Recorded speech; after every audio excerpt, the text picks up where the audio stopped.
عادل college کے زمانے میں مجھے ملا تھا۔ امی سے ذکر کیا تو انہوں نے مجھے کالج سے ہی ہٹا لیا۔ اپنی دانست میں انہوں نے اپنی اکھڑ اور نادان بیٹی کو نوخیز عمر میں ایک بڑی غلطی سے بچا لیا تھا، اور میں بہت عرصے تک سوچتی رہی کہ ممکن ہے وہی میری منزل ثابت ہوتا۔ بہرحال اب تو نہ منزل سامنے تھی اور نہ ہی منزل کا نشان۔ وقت گزرتا رہا اور میں چپکے چپکے سرکتی عمر کے متعلق سوچتی اور کڑتی رہی۔ اس سوچ نے روز بروز میری سنجیدگی میں اضافہ کر دیا، جبکہ چہرے پر شادابی اور لبوں پر مسکراہٹ ہی تو انسان کو پرکشش بناتی ہے۔ مگر میں کسی اور ہی فکر کا شکار تھی۔ وقت نے کروٹ لی اور ماں کا انتظار ختم ہوا۔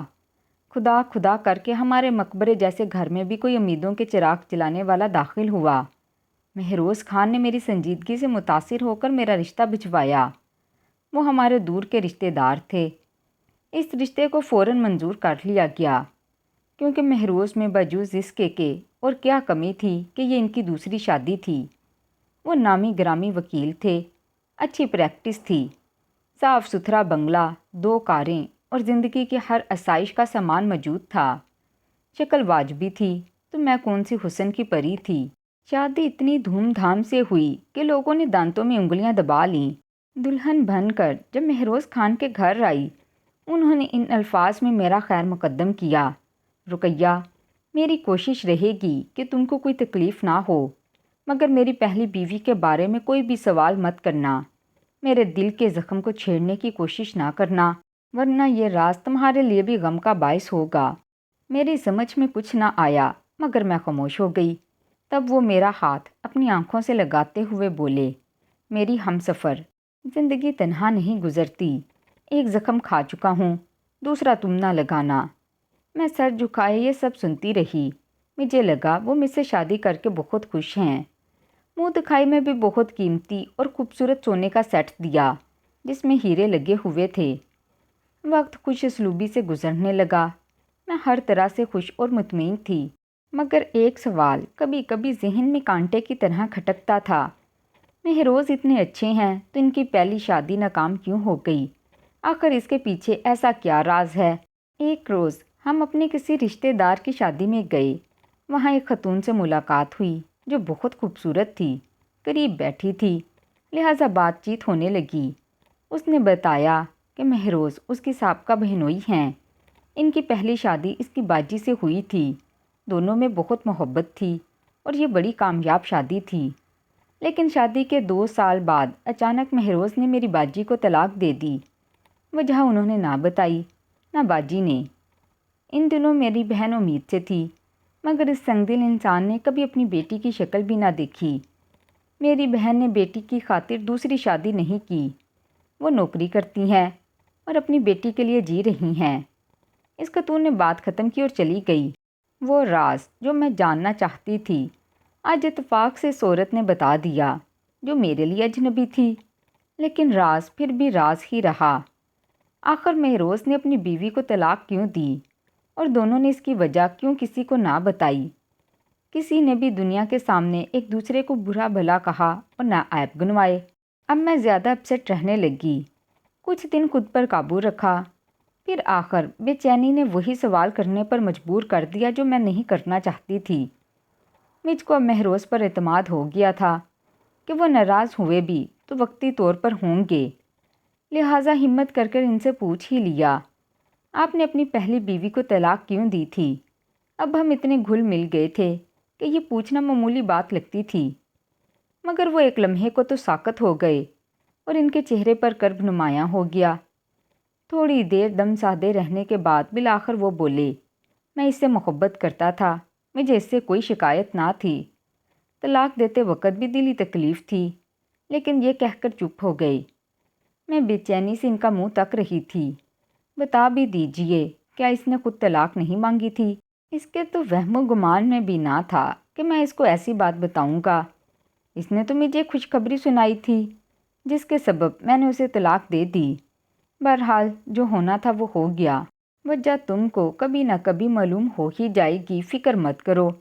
یہ راز بھی کسی روز کھل جائے گا۔ میں نے جان لیا کہ مزید اصرار کرنا ان کے زخم کو ادھیڑنا ہے، کیونکہ ان کا چہرہ بتا رہا تھا کہ وہ ناراض ہیں، لہٰذا اس وقت خاموشی میں ہی عافیت جانی۔ تبھی انہوں نے کہا، اپنا دل چھوٹا مت کرو، ایک نہ ایک دن تم جان لو گی کہ میری کم نصیبی کو جاننے میں تمہیں زیادہ وقت نہیں لگے گا۔ انہوں نے یہ بات کچھ اس طرح بے بسی سے کہی کہ میں شرم سے پانی پانی ہو گئی۔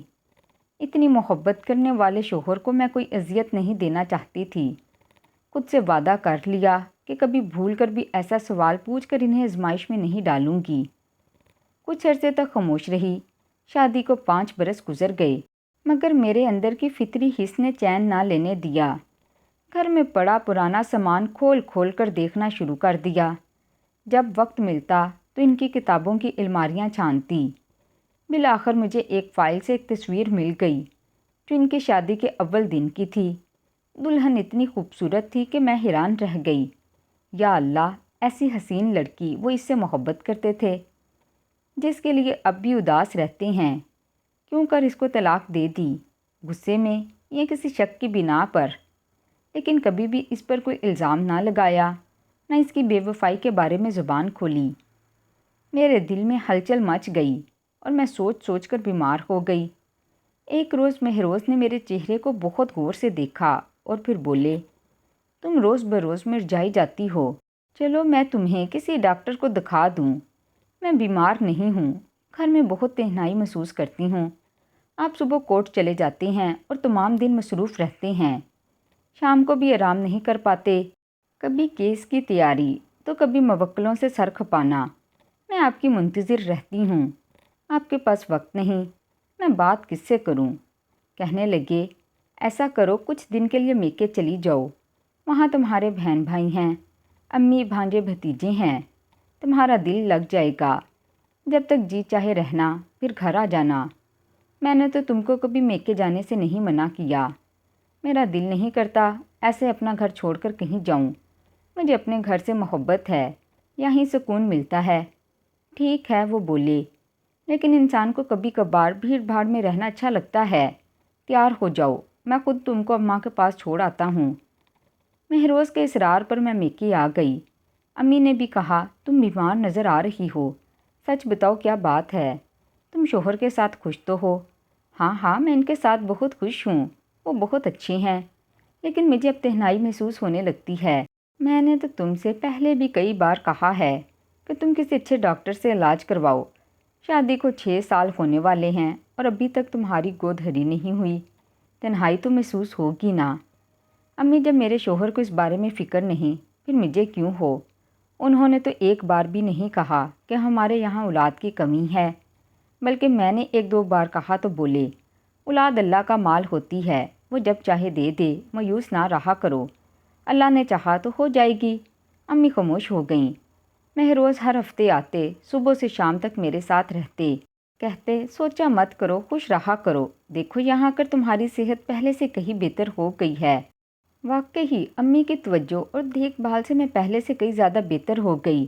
میرا دل ان کے گھر میں لگنے لگا۔ میں پھر اپنے گھر آ گئی۔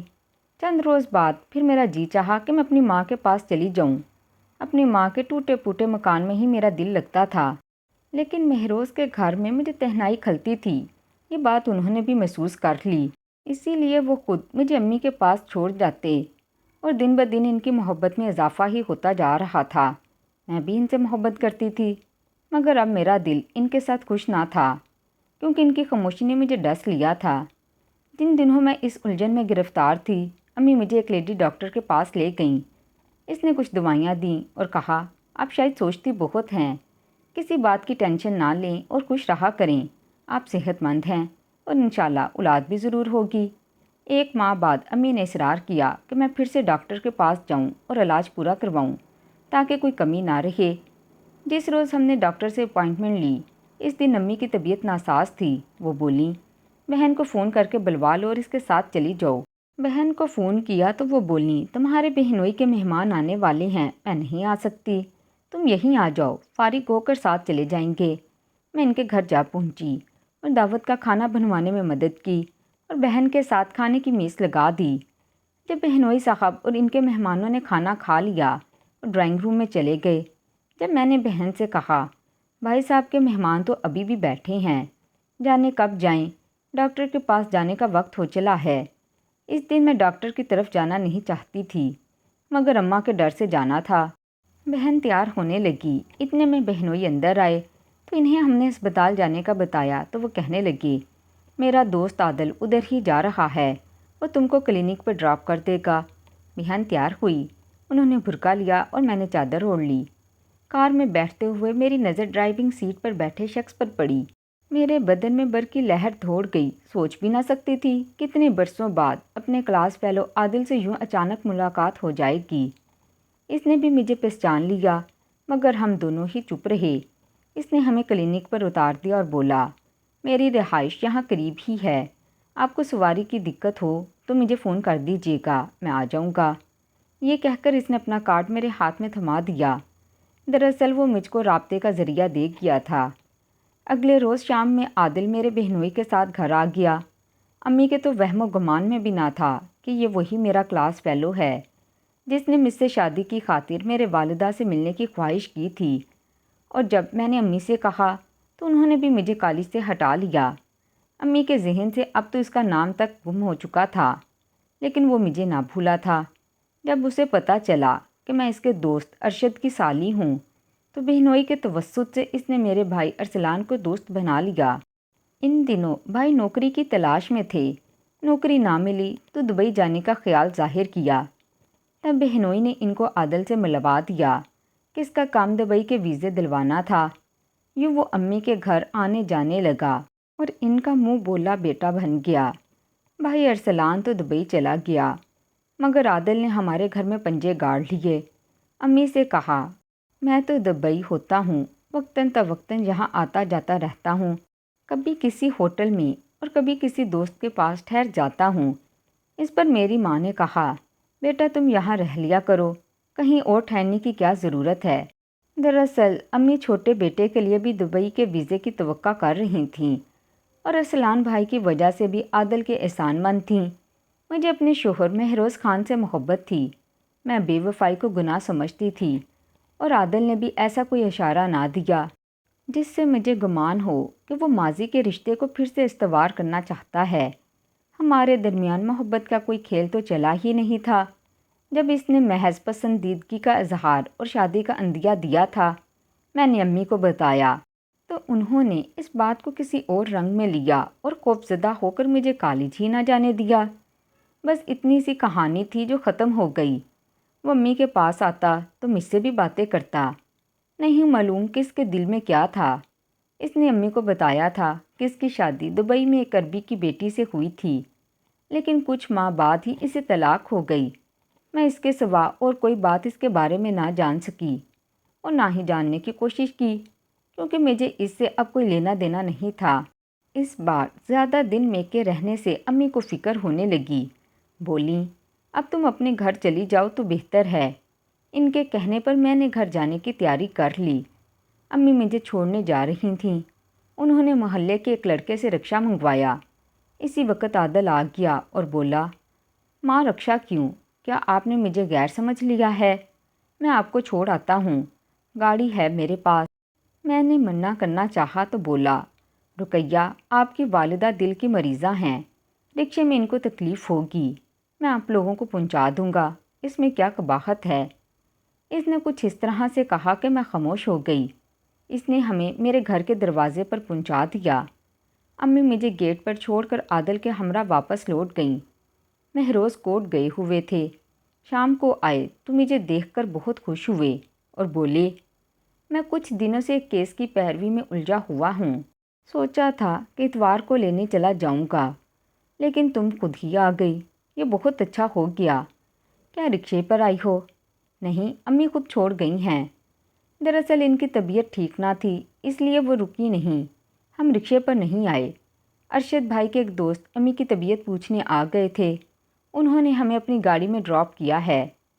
اس بات کا مہروز نے کوئی نوٹس نہ لیا، بلکہ کہا کہ آنٹی کی طبیعت خراب تھی، اچھا ہے تم لوگ گاڑی میں آئے۔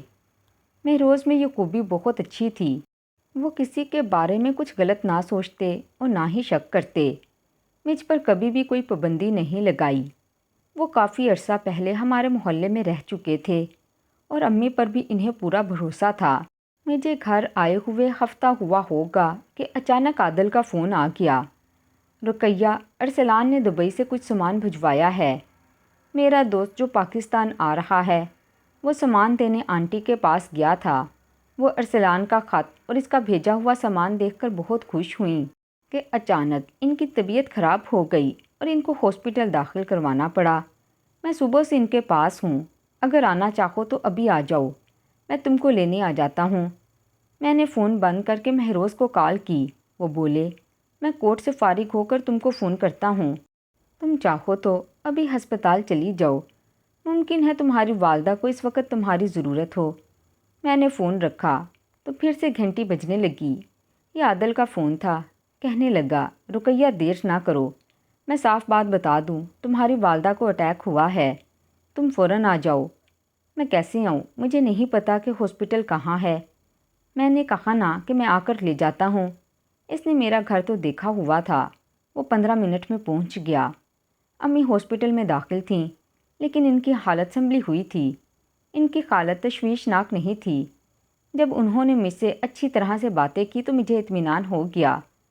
مہروز کو فون کر کے بتایا کہ امی کی حالت اب اطمینان بخش ہے، آپ کام چھوڑ کر مت آئیے، شام کو گھر آئیں گے تو میں آپ کے ساتھ دوبارہ ہاسپٹل آ جاؤں گی۔ اب عروج آ گئی ہے، میں گھر واپس آ رہی ہوں، جیسے تمہاری مرضی۔ یہ کہہ کر انہوں نے فون کاٹ دیا۔ مجھے عادل نے گھر ڈراپ کیا اور اپنی رہائش گاہ چلا گیا۔ رات کو میں دوبارہ مہروز کے ساتھ ہاسپٹل آئی۔ تھوڑی دیر ٹھہرنے کے بعد وہ امی کے پاس چھوڑ کر چلے گئے۔ رات میں نے ماں کے پاس جاگ کر گزار دی۔ اگلی صبح مہروز کی اہم پیشی تھی، انہیں لازماً عدالت جانا تھا، لہٰذا وہ کورٹ چلے گئے اور مجھے وہاں سے فون کر دیا، تم گھر آ جانا، فی الحال میں مصروف ہوں۔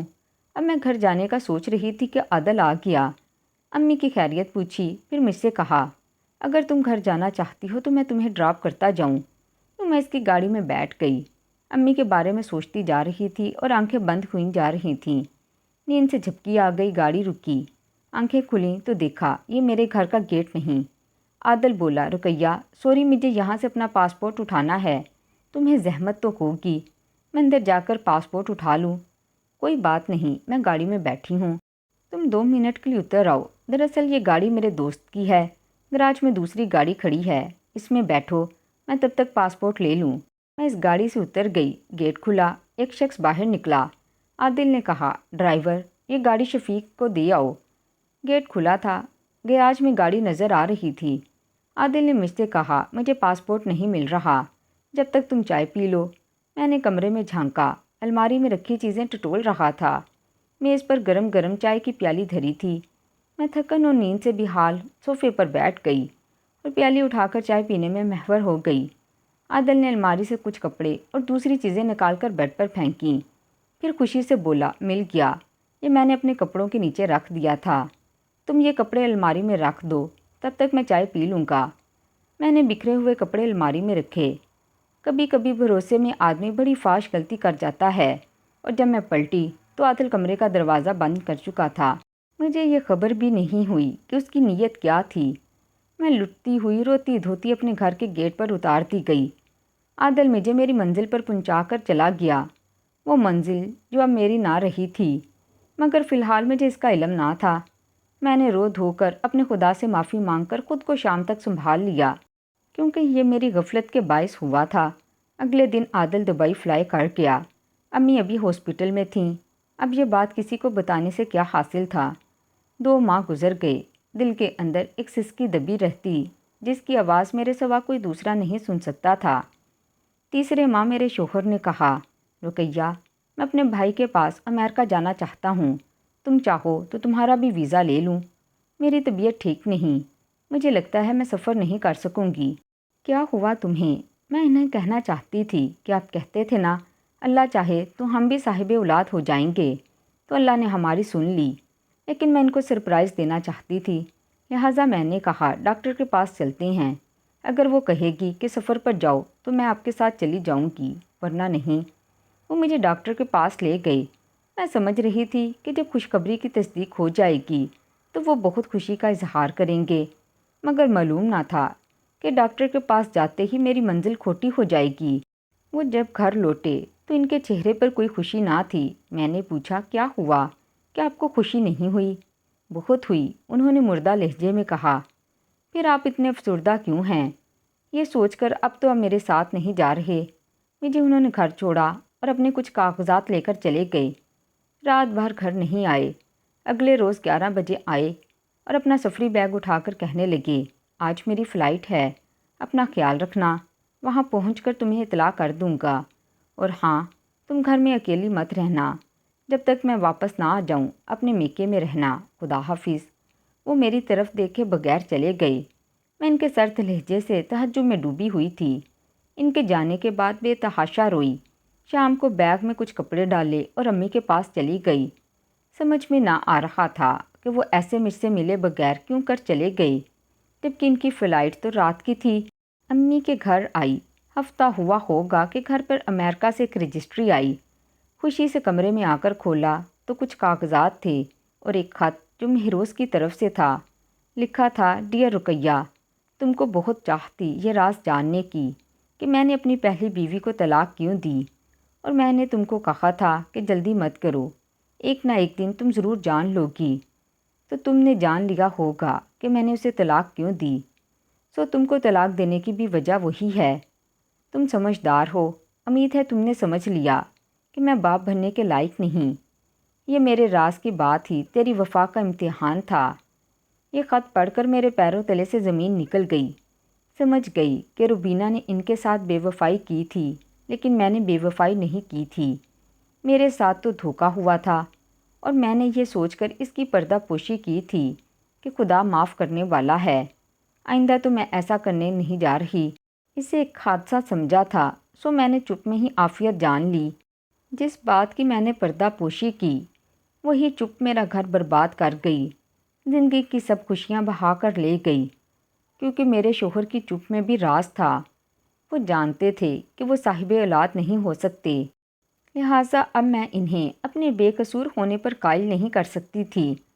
عادل پھر کبھی نہ آیا، اور شوہر کو کھو دینے کے بعد ہر خوشی مجھ سے روٹ گئی۔ میں بیوہ ماں کے سینے پر ایسا بوجھ بن گئی جس کو میری بیٹی کی پیدائش نے دگنا کر دیا، اور مجھے بھی ویسی ہی چپ سادھ کر زندگی گزارنی تھی جیسے کہ مہروز کی پہلی بیوی روبینہ نے گزاری ہوگی۔ تو ناظرین، کیسی لگی آج کی کہانی؟ کہانی پسند آئی ہو تو ویڈیو کو لائک، چینل کو سبسکرائب کریں۔ ملتی ہوں اگلی ویڈیو میں۔ اللہ حافظ۔